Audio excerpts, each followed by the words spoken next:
ప్రభునామంలో అందరికీ వందనాలు. దైవ మర్మములు ఏప్రిల్ 15వ తారీఖున అపోస్తల కార్యములు 27వ అధ్యాయము 29వ వచనము. అప్పుడు రాతి తిప్పలు గల చోట్ల పడుదుమేమోనని భయపడి వారు ఓడ అమరంలో నుండి 4 లంగరులు వేసి ఎప్పుడు తెల్లవారునా అను కాచుకొని ఇండురి. సముద్రములోని ప్రమాదము వలె క్రైస్తవుని జీవితము అనేక ప్రమాదములలో నిండి ఉన్నది. ఇంటిలో, కుటుంబంలో, ఇరుగు పొరుగు ప్రదేశములు, చుట్టూ ఉన్న ప్రదేశములలో కూడా తుఫానులను ఎదుర్కొనుచున్నాము. ఇవన్నీ అనుమానాలు, భయముల చేత మన విశ్వాసమును కదిలించి బలహీనపరచుటకు ప్రయత్నించుచున్నవి. మన అవసరతలకు గుర్తెరిగిన దేవుడు 4 లంగరులను ఏర్పాటు చేసి ఉన్నాడు. వీటి వలన మనము ముమ్మాటికి సురక్షితముగా నుండగలము.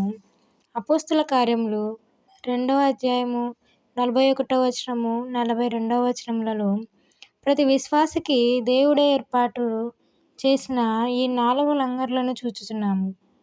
కాబట్టి అతని వాక్యము అంగీకరించిన వారు బాప్తిసము పొందిరి. ఆ దినమందు ఇంచుమించు 3000 మంది చేర్చబడిరి. ఈ విధముగా పెంతెకొస్తు దినమున పని ప్రారంభమైనది.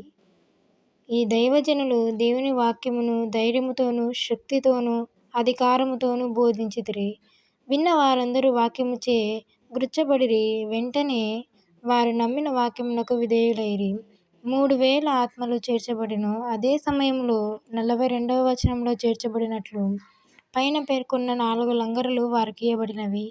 మొట్టమొదటిగా అపోస్తలుల బోధ యందు, రెండవదిగా సహవాసమునందు, మూడవదిగా రొట్టె విడుచుట యందు, నాలుగవదిగా ప్రార్థన యందు ఎడతెగక యుండిరి. ఆమేన్.